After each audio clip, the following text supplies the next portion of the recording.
আচ্ছা, এই বাচ্চাটা 10 দিন হলো সার্জারি হয়ে আমাদের এখানে এসছে, অলমোস্ট 10 দিন হয়ে গেছে। এই জায়গাটা পুরোটাই শুকিয়ে গেছে। আজকে ওর সেলাইটা কেটে দেবো। ও যখন এসেছিল পিছন পোর্শনটা প্রায় পড়ে গেছিলো, হাঁটতে পারতো না একদম, কিন্তু এখনও সম্পূর্ণ সুস্থ হয়ে গেছে। পিছনটা তুলে হাঁটতে পারে, খুব ভালোভাবেই হাঁটতে পারে। কিছুদিনের মধ্যে ওকে রিলিজও করে দেওয়া যাবে।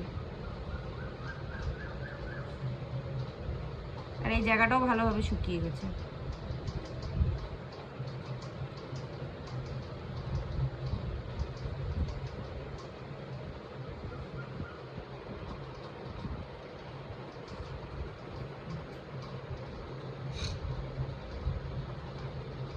ভালোভাবে জুড়ে গেছে। পেটে জল জমেছিল, ইনফেকশন হয়েছিল, সেটাও ঠিক হয়ে গেছে।